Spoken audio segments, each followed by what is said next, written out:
곧 예배가 시작됩니다. 온라인으로 하나님께 드리는 예배에 정성을 다해 임해 주시기 바랍니다. 온 가족이 함께 모여 거룩하게 예배를 드립니다. 부모가 아이들의 훌륭한 영적 교사 역할을 하시길 바랍니다. 단정한 복장으로 예배를 드립니다. 성경책을 지참합니다. 예배 10분 전부터 예배 준비를 완료하고 기도합니다. 올바른 자세로 모든 순서에 정성을 다해 참여합니다. 핸드폰보다는 TV나 컴퓨터 모니터로 예배를 드립니다. 예배에 집중하여 하나님의 은혜를 기대합니다. 헌금은 정성껏 준비해서 우편으로 보내시거나 직접 교회 사무실 헌금함에 봉헌합니다.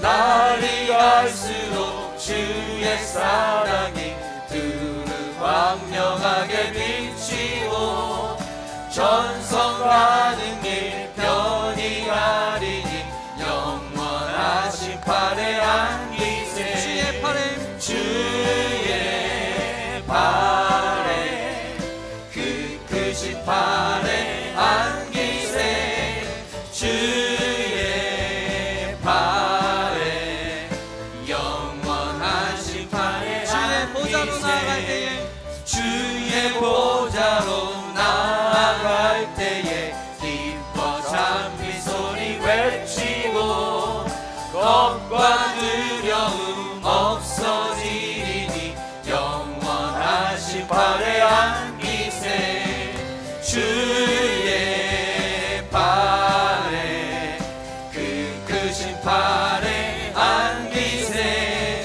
주의 팔에 영원하신 주의 팔에 안기세 주의 팔에 그 크신 팔에 안기세 주의 팔에 우리 한번 고백합시다. 주의 팔에 그 크신 팔에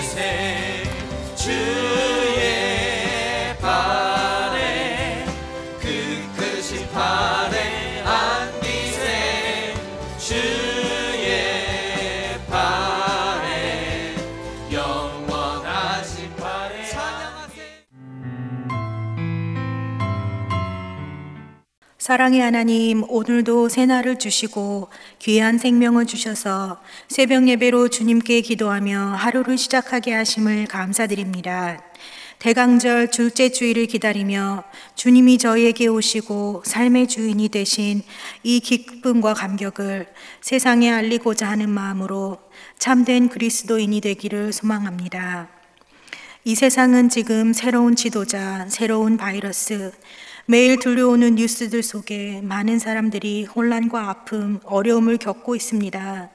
우리가 세상에 대해 알아가고 극복해야 하는 이 열심만큼 우리의 기도 생활과 신앙 생활들을 열심히 했는지 돌아보는 시간을 갖게 하심을 감사드립니다. 주님 주시는 사명을 감당해야 할 이 세상과 다음 세대들에게 물려줄 아름다운 환경을 위해 그리스도인들이 늘 빛과 소금의 역할을 할 수 있도록 주님 저희와 항상 동행하여 주옵소서. 아무런 값을 치르지 않아도 매일 저희에게 주시는 하루하루에 대해 늘 기도하게 하시고 세상을 능히 이길 힘을 주시는 주님께 감사드리며 예수님 이름으로 기도드립니다. 아멘.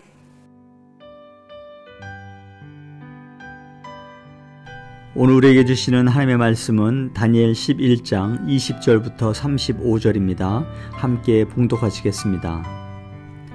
그 왕위를 지을 자가 압제자를 그 나라의 아름다운 곳으로 두루 다니게 할 것이나 그는 분노함이나 싸움이 없이 몇 날이 못되어 망할 것이요 또 그의 왕위를 이을 자는 한 비천한 사람이라 나라의 영광을 그에게 주지 아니할 것이나 그가 평안한 때를 타서 속임수로 그 나라를 얻을 것이며 넘치는 물 같은 군대가 그에게 넘침으로 말미암아 패할 것이요 동명한 왕도 그렇게 될 것이며 그와 약조한 후에 그는 거짓을 행하여 올라올 것이요 소수의 백성을 가지고 세력을 얻을 것이며 그가 평안한 때에 그 지방의 가장 기름진 곳에 들어와서 그의 조상들과 조상들의 조상이 행하지 못하던 것을 행할 것이요 그는 노력하고 탈취한 재물을 무리에게 흩어주며 계략을 세워 얼마 동안 산성들을 칠 것인데 때가 이르기까지 그리하리라. 그가 그의 힘을 떨치며 용기를 다하여 큰 군대를 거느리고 남방왕을 칠 것이요 남방왕도 심히 크고 강한 군대를 거느리고 맞아 싸울 것이나 능히 당하지 못하리니 이는 그들이 계략을 세워 그를 침이니라. 그의 음식을 먹는 자들이 그를 멸하리니 그의 군대가 흩어질 것이요 많은 사람이 엎드러져 죽으리라. 이 두 왕이 마음에 서로 해하고자 하여 한 밥상에 앉았을 때에 거짓말을 할 것이라. 일이 형통하지 못하리니 이는 아직 때가 이르지 아니하였으므로 그 일이 이루어지지 아니할 것임이니라. 북방왕은 많은 재물을 가지고 본국으로 돌아가리니 그는 마음으로 거룩한 언약을 거스르며 자기 마음대로 행하고 본토로 돌아갈 것이며 작정된 기한에 그가 다시 나와서 남방에 이를 것이나 이번이 그 전번만 못하리니 이는 기띔의 배들이 이르러 그를 칠 것임이라. 그가 낙심하고 돌아가면서 맺은 거룩한 언약에 분노하였고 자기 땅에 돌아가서는 맺은 거룩한 언약을 배반하는 자들을 살필 것이며 군대는 그의 편에 서서 성소 곧 견고한 곳을 더럽히며 매일 드리는 제사를 폐하며 멸망하게 하는 가증한 것을 세울 것이며 그가 또 언약을 배반하고 악행하는 자를 속임수로 타락시킬 것이나 오직 자기의 하나님을 아는 백성은 강하여 용명을 떨치리라. 백성 중에 지혜로운 자들이 많은 사람을 가르칠 것이나 그들이 칼날과 불꽃과 사로잡힘과 약탈을 당하여 여러 날 동안 몰락하리라. 그들이 몰락할 때에 도움을 조금 얻을 것이나 많은 사람들이 속임수로 그들과 결합할 것이며 또 그들 중 지혜로운 자 몇 사람이 몰락하여 무리 중에서 연단을 받아 정결하게 되며 희게 되어 마지막 때까지 이르게 하리니 이는 아직 정한 기한이 남았음이라. 아멘. 오늘 하나님의 말씀은 다니엘서 11장 20절부터 35절의 말씀으로 변하지 않는 믿음이라는 주제로 함께 하나님의 말씀을 배우고 나누기 원합니다. 다니엘이 본 그 환상의 내용을 보게 되면 이 바사, 페르시아의 부요하고 강한 넷째 왕이 헬라를 칠 것이다 라는 그런 예언, 환상을 보게 됩니다. 헬라에 장차 힘 있는 자가 권력을 잡고 하지만은 그 헬라라는 나라가 나뉘어질 것이라는 것을 또한 환상을 통해 보게 됩니다. 그래서 결국 북방의 왕이 남방을 점령하고 바다로 진출할 것이라고 예언을 하게 되죠. 다니엘은 이러한 세상에 있을 전쟁에 관한 그 환상을 보고 예언하게 됩니다. 성경에 언급한 전쟁이 계속되어질 것이라는 것을 말씀하고 있지요. 이렇게 역사적으로 보면요, 헬라 제국의 남방들과 이 헬라 제국의 남방에는 이집트 프톨레마이오스 왕조 그리고 북방 왕들이라고 얘기하는데 북방의 왕들은 시리아 셀레우코스 왕조를 말합니다. 이 두 왕들의 그 두 북방과 남방의 남방이 계속해서 이러한 전쟁이 그리고 갈등이 지속될 것을 예언하고 있습니다. 그러던 중에요, 한 북방 왕, 그 북방 왕이 안티오코스 3세입니다. 이 북방 왕이 등장하여서 남방 왕의 군대를 결정적으로 격파할 것이라는 것을 성경은 말씀하고 있습니다. 다니엘서 11장 10절의 말씀을 우리가 보게 되면요, 그러나 그의 아들들이 전쟁을 준비하고 심히 많은 군대를 모아서 물이 넘침같이 나올 것이며 그가 또 와서 남방 왕의 견고한 성까지 칠 것이요 라고 말씀하고 있습니다. 이처럼 혼돈과 불안이 계속되는 그러한 세상의 흐름이 될 것이라는 것을 환상을 통해서 예언하고 있다는 것입니다. 이 가운데 이스라엘 백성들의 일부는요, 북방의 왕을 도와 자신들의 목표를 이루고자 하지만 그들의 모든 노력이 숲으로 돌아가게 될 것을 다니엘서 11장 14절에 말씀하고 있습니다. 그때 여러 사람이 일어나서 남방 왕을 칠 것이요 내 백성 중에서도 포악한 자가 스스로 높아져서 환상을 이루려 할 것이나 그들이 도리어 넘어지리라 라고 말씀하고 있습니다. 위의 말씀을 보면요, 전에 우리가 성경 말씀을 묵상하면서 배운 유다의 백성들이 블레셋의 위협에 어떻게 행동을 취하지요? 그들이 선지자의 말씀을 통해서 하나님께 우리가 나아가야 된다, 하나님께 우리가 더 의지를 해야 된다라는 그 말을 무시하고 애굽으로 가야 된다. 우리의 목숨을 구하기 위해서는 애굽의 힘이 필요하다라는 그러한 논리로 하나님의 말씀, 선지자가 전한 하나님의 말씀을 무시하게 됩니다.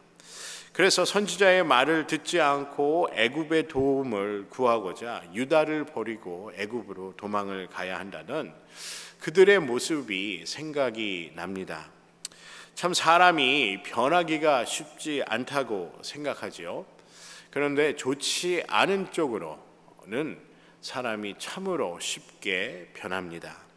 전에 한 방송에서 그 결혼한 부부들이 아주 이 헬시한 건강한 부부들의 그 관계에 대해서 하는 그 강의를 제가 잠시 듣게 되었는데, 결혼한 부분들이 처음에 신혼 때에는 서로 호칭이라는 게 있어요.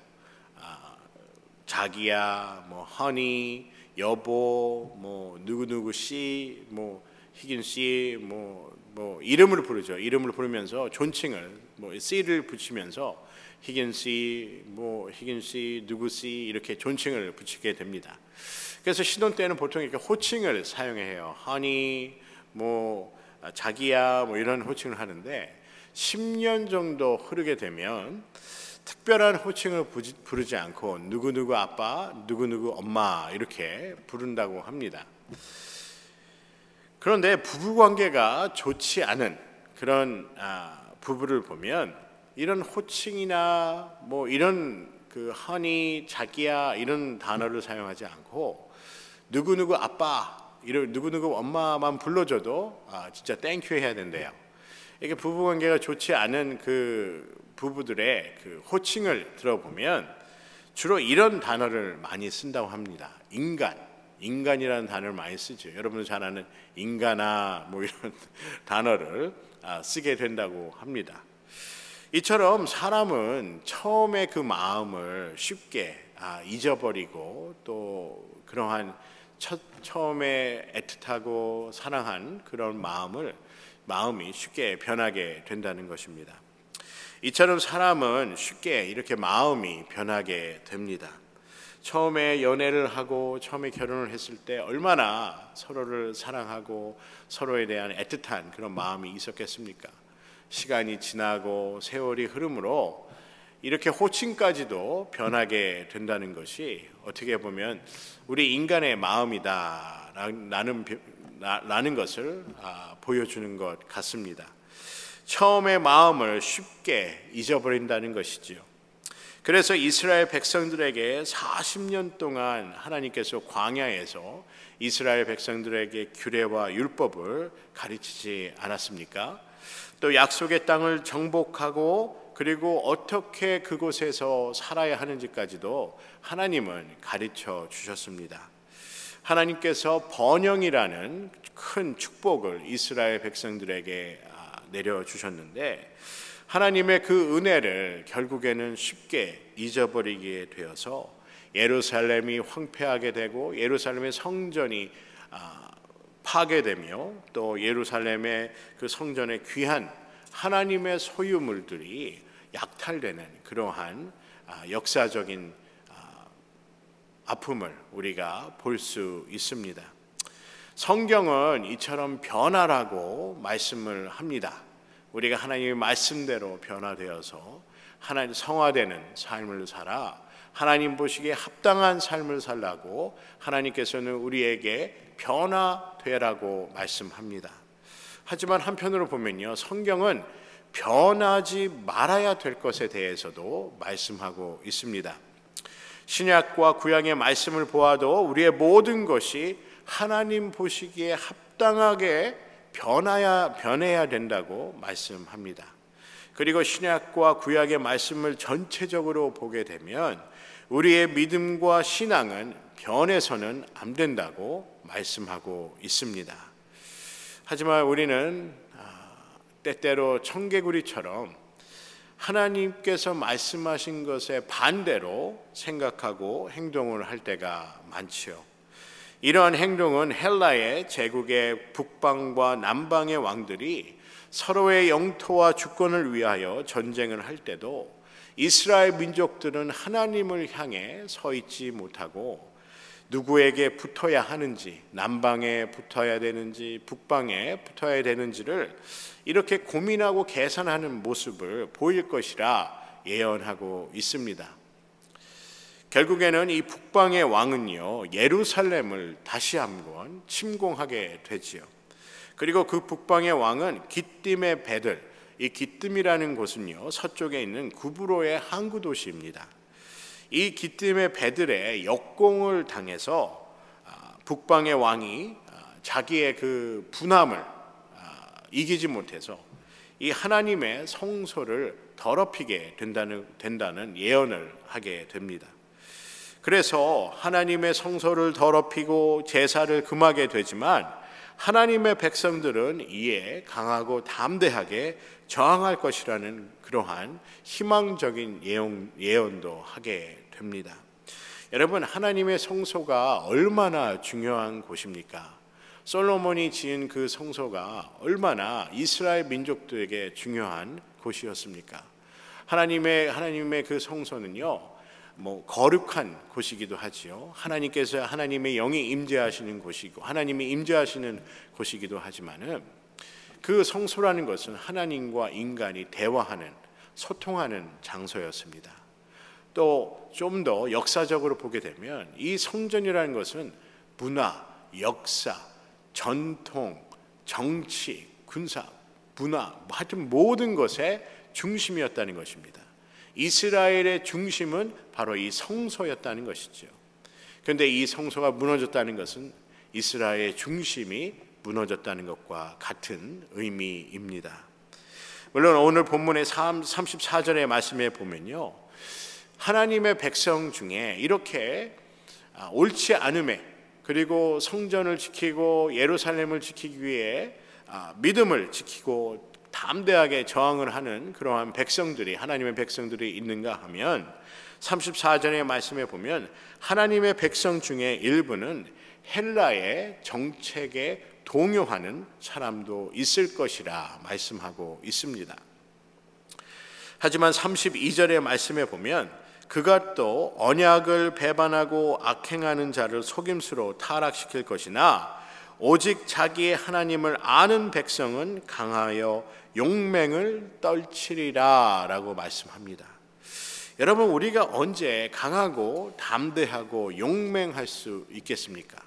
여러분, 용맹의 뜻을 우리가 보면요, 두려움이 없는 그러한 모습과 생각과 행동을 용맹하다라고 얘기합니다. 우리가 언제 두려움을 이겨낼 수 있고 두렵지 않는 그러한 상태의 모습으로 살아갈 수 있겠습니까?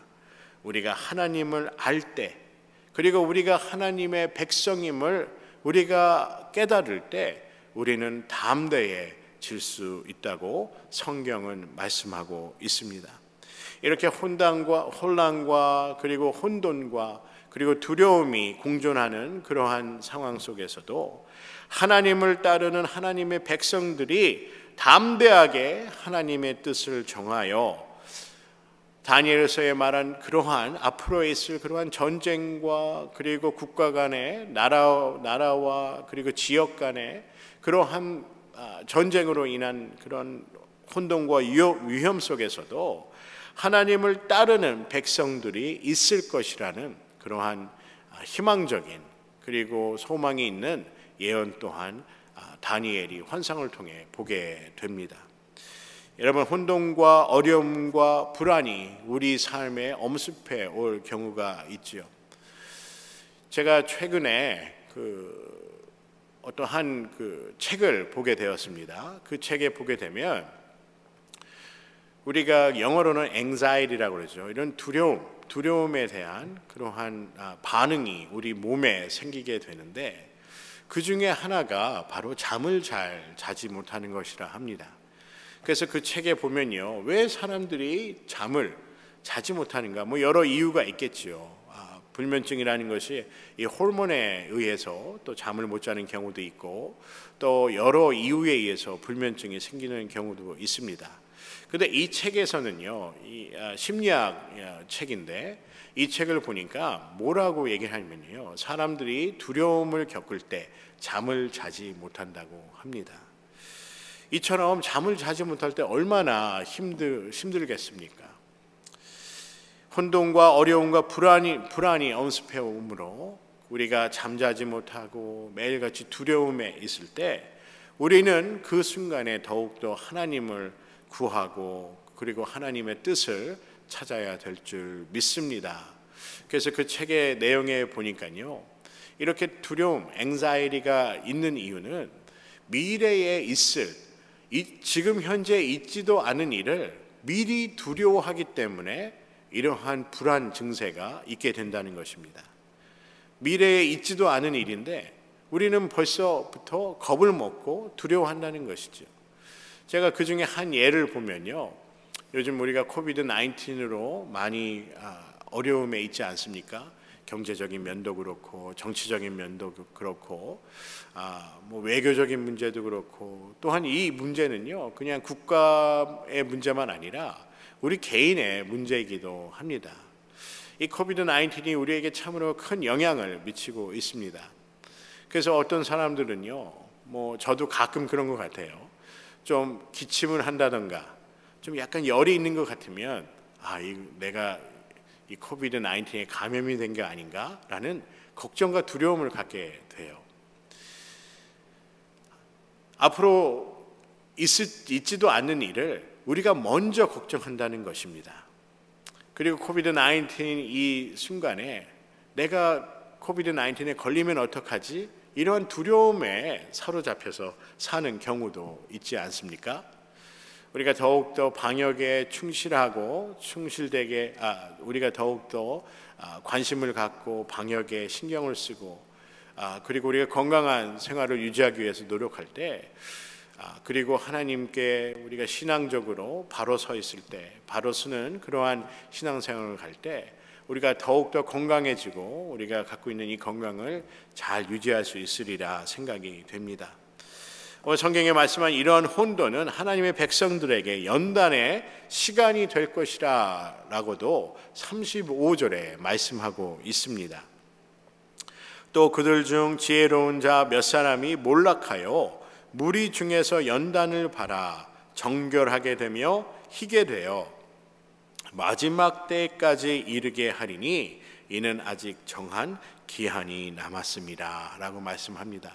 하나님은 연단 그리고 믿음의 단련에 관해서 말씀하고 있습니다.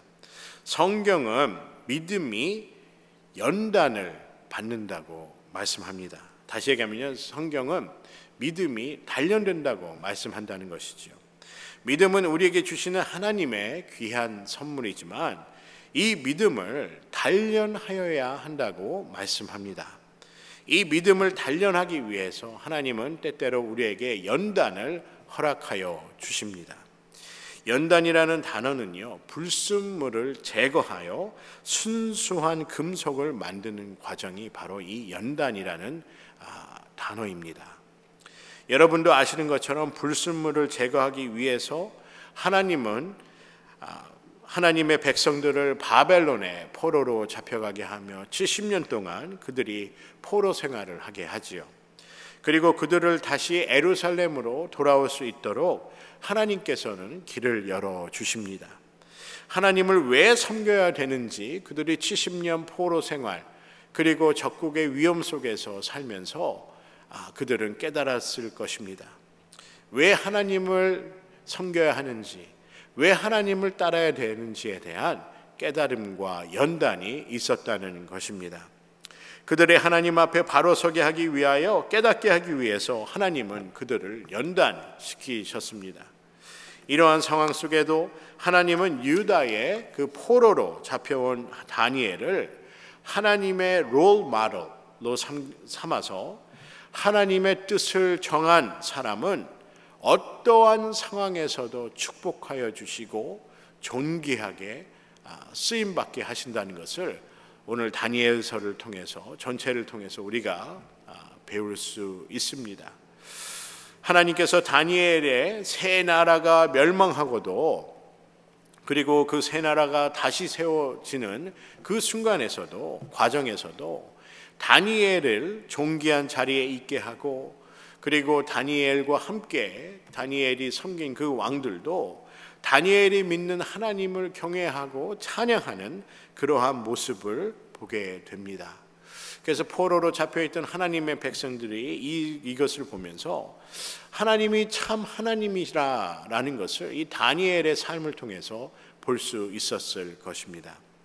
여러분, 우리는 예수 그리스도의 복음으로 변하여야 합니다.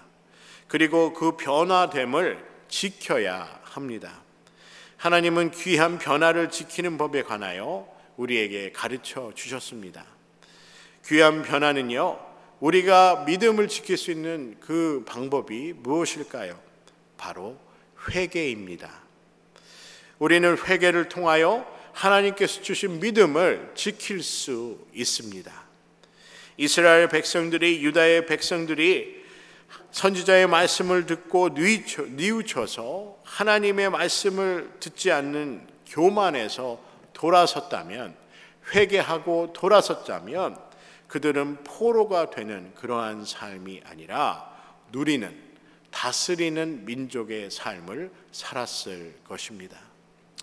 바리새인들과 같은 종교적인 그 회개가 아니라 세리와 같은 탄식이 있는 깊은 회개가 우리 삶에 있기를 주님의 이름으로 간절히 소원합니다.